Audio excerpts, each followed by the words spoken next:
लगाई।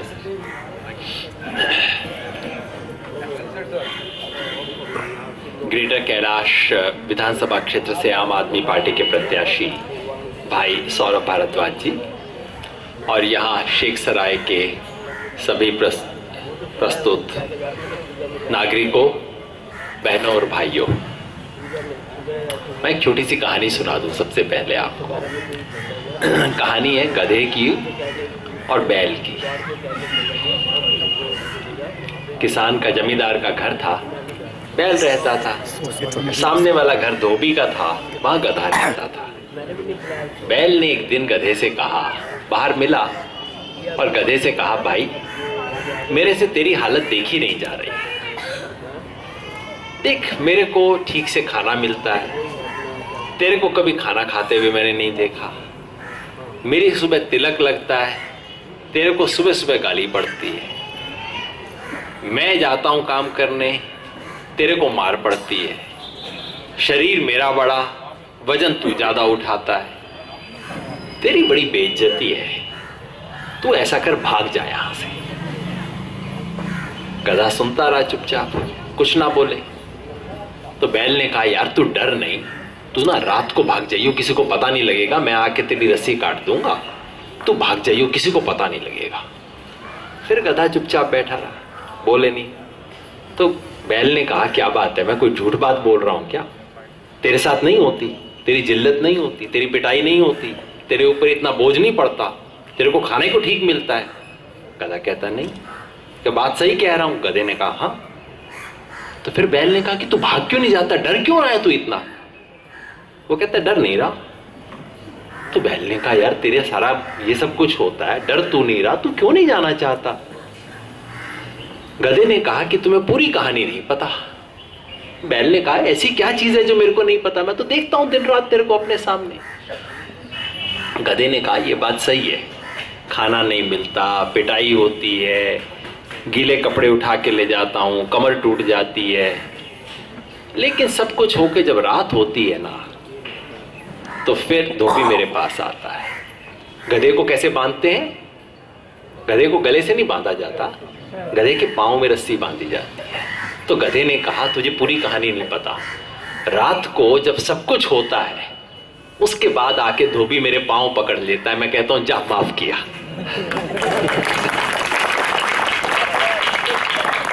ये किसकी कहानी है? ये गधे की नहीं है, ये बैल की नहीं है, ये हमारी कहानी है। हर 5 साल बाद आते हैं, 4.5 साल तक दिखाई नहीं देते हैं, जिल्लत होती है, नेताजी बाथरूम में है, नहीं जी मिलते नहीं है, वो जी आप वहां आ जाना। 6 महीने बाद पहले आते हैं, दिखते हैं, 2 महीने पहले आते हैं, 5 साल के लिए हमारे पांव बांधने आते हैं और हम कहते हैं चल जा, माफ किया। 5 साल, 10 साल, 15 साल हो गए यहां तो, और उसके बाद फिर आ रहे हैं पांव बांधने। फिर हम सोचते हैं कि चलो क्या करेंगे इस बार। इस बार नहीं करेंगे, क्योंकि इस बार जनता जाग गई है।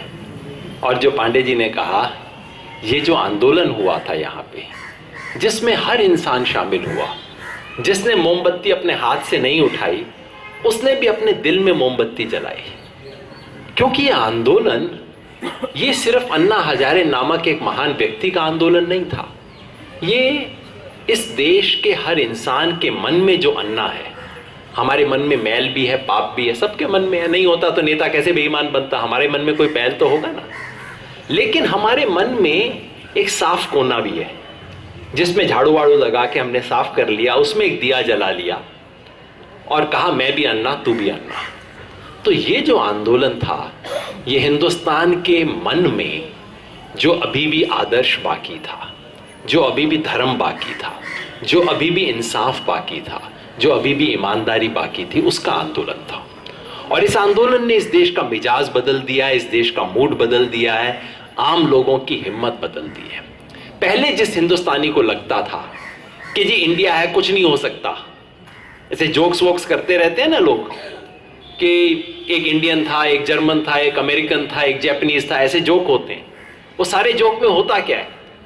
कुल मिला के हिंदुस्तानी कहते हैं कि भाई हम हिंदुस्तानी 2 नंबर के काम कर सकते हैं, 1 नंबर का काम कोई होता नहीं इस देश में, जुगाड़ कहते थे। उस मानसिकता को इस आंदोलन ने बदल दिया है। पहली बार इस देश के लोगों को लगने लगा है कि कुछ यहां भी बदल सकता है। ये इंडिया में हम इंडियन लोग कुछ चीज बदल सकते हैं। ये जो बदलाव है ये बहुत बड़ा बदलाव है। इस अंधेरे कमरे में, इस अंधेर गर्दी के माहौल में किसी ने एक छोटा सा दिया जला दिया है। वो दिया टिमटिमा रहा है, बहुत आंधी है, बहुत कुछ परिस्थिति इसके खिलाफ है, लेकिन एक दिया जलाने की हिम्मत तो की है इस देश ने। आज सुबह एक भाई साहब मिले, शायद वो अभी भी यहां है। उन्होंने कहा कि ये कहानी है दिए और तूफान की। फिल्म थी ना, एक गाना था, ये कहानी है दिए और तूफान की, पुराने जमाने की फिल्म का गाना है। ये वही कहानी है। एक दिया जल गया है और अब उस उम्मीद, वो जो एक छोटी सी आशा इस देश में पैदा हुई है, उसका इम्तिहान है।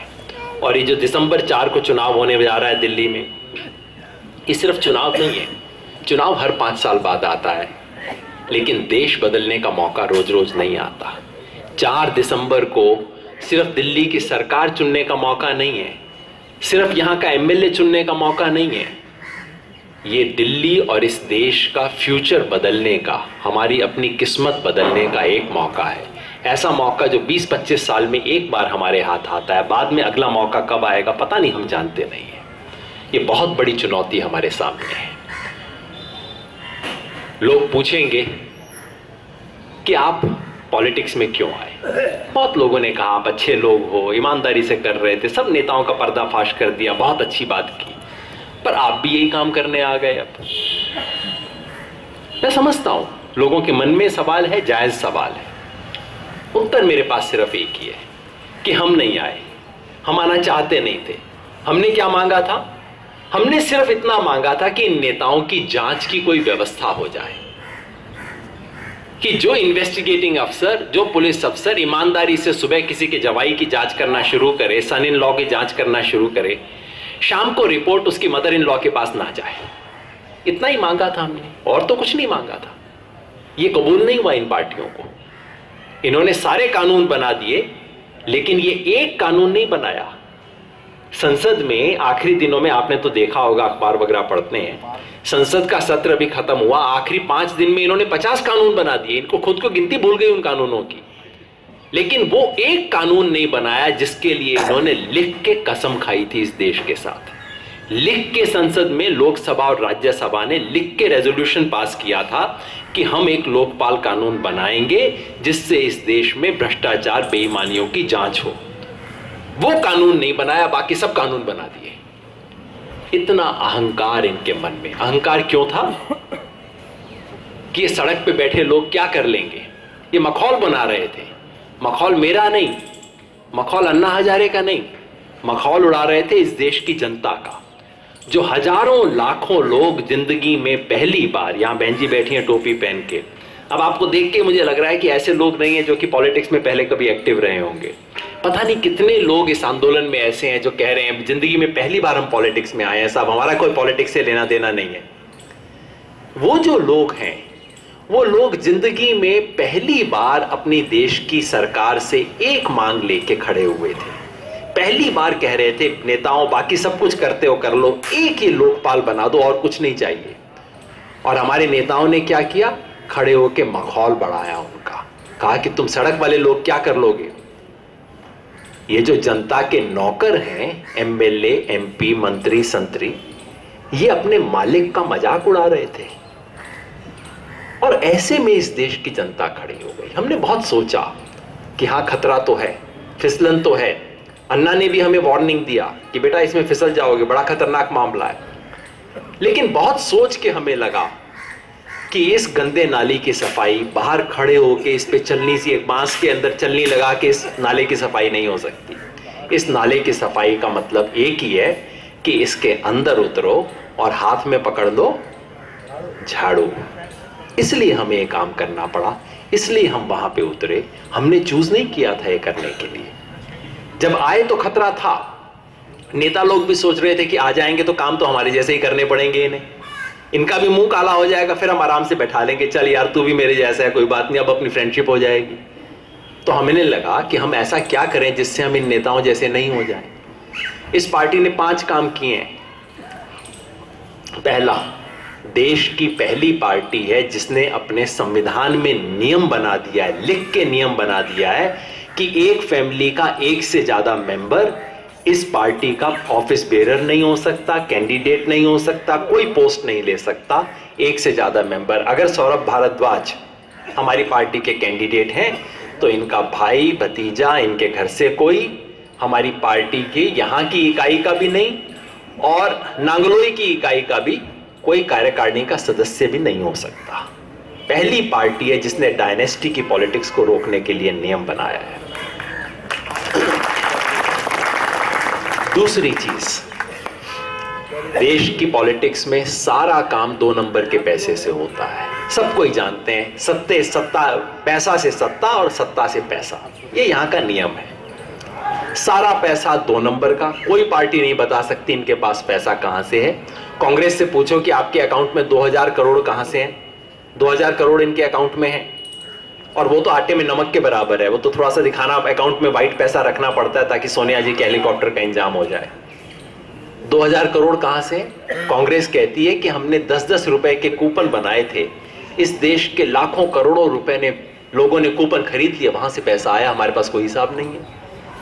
1200 करोड़ रुपया आने के लिए 10-10 रुपए के कूपन का मतलब है 120 करोड़ कूपन बिके हैं इस देश में कांग्रेस को चंदा देने के लिए, बेचारी कांग्रेस के पास।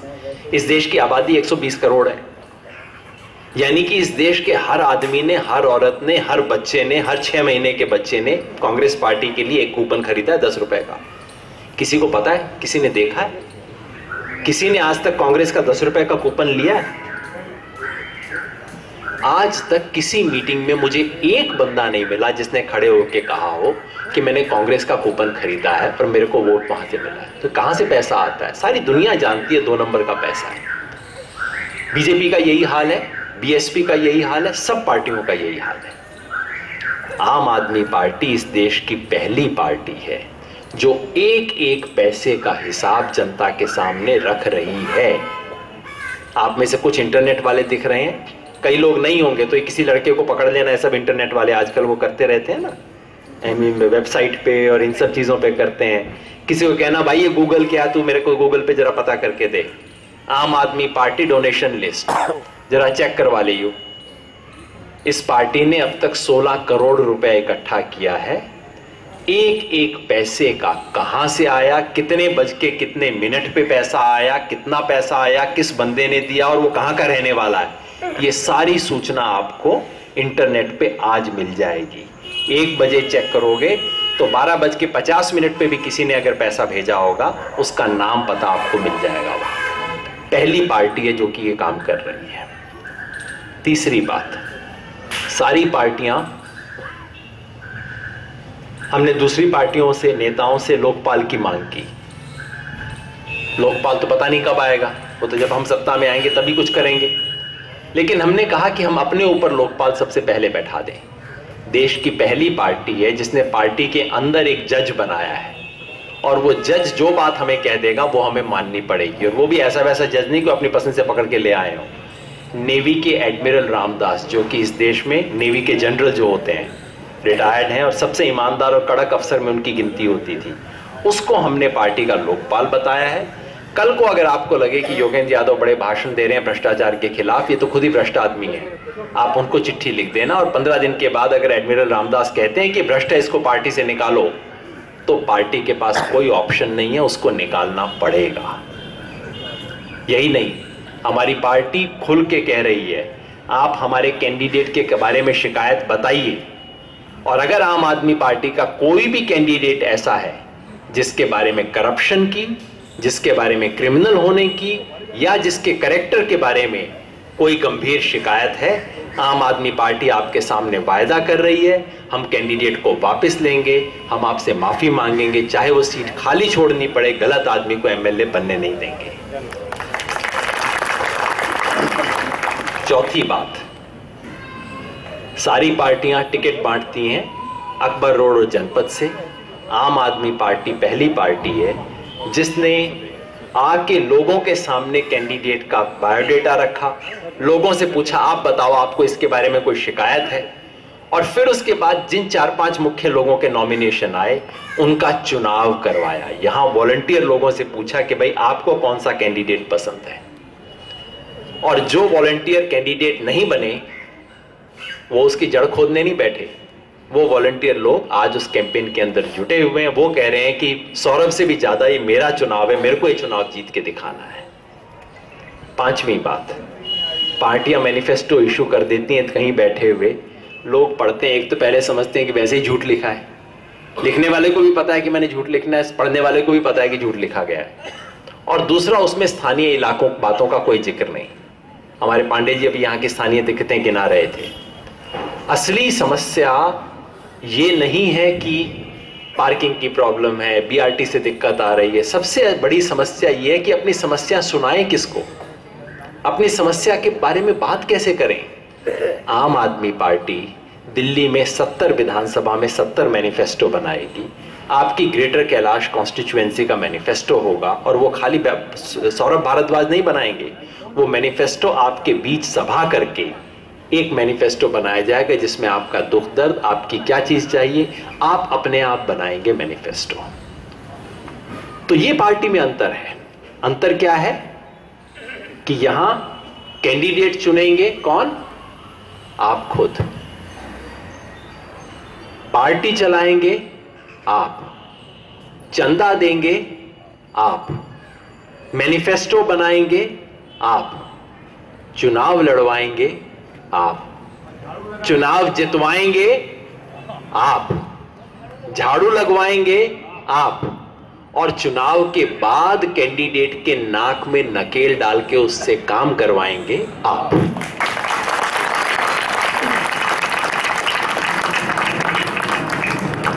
बस एक बात और कहनी है। कहने का तात्पर्य यह था कि ये चुनाव दिल्ली में आम आदमी पार्टी का चुनाव नहीं है, अरविंद केजरीवाल का नहीं है, और ये जो टोपी पहन के सरफिरे बैठे हैं सारे घूम रहे हैं, कोई इनके घर की बारात नहीं आ रही है। ये अगर कोई मौका है तो दिल्ली के सब लोगों के लिए मौका है। अगर कोई मौका है तो दिल्ली का भविष्य बदलने का मौका है। एक आखिरी बात मुझे कहनी है, आप ये 5 बातें चेक कर लेना। अगर इसमें से गलत लगे तो पड़ोसी को जाके कहना भी बड़े झूठे लोग हैं, इनको वोट कभी मत देना। अगर ये 5 बात सही लगे तो फिर आपका फर्ज सिर्फ ये नहीं है कि 4 दिसंबर को उठ के आंख मसल के उठे और जाके एक बटन दबा दिया झाड़ू के ऊपर, वो तो चाहिए, लेकिन मैं सिर्फ उसके लिए नहीं आया हूं। 40 दिन बचे हैं। अगर ये 5 बात सही है तो फिर ये टोपी वालों की बारात नहीं है, मेरे और आपके घर की बारात है। और अगर ये है तो अगले 40 दिन हमें सबको, अपने नाते रिश्तेदारों को, घर परिवार वालों को, जिससे दुकान पे बात हो उससे, जिससे क्लिनिक पे बात हो उससे, जो मॉर्निंग वॉक पार्क में मिले उससे, जो शाम को सत्संग पे मिले उससे, उन सब से जाके कहना है। और क्या कहना है? चुनाव हर 5 साल बाद आते हैं, देश बदलने का मौका बार बार नहीं आता। इस बार वोट अपनी आत्मा के आधार पे, इस बार एक बदलाव के लिए वोट। इस बार दिल्ली बदलेगी, इस बार चलेगी झाड़ू, इस बार चलेगी झाड़ू, इस बार चलेगी झाड़ू। बहुत बहुत शुक्रिया।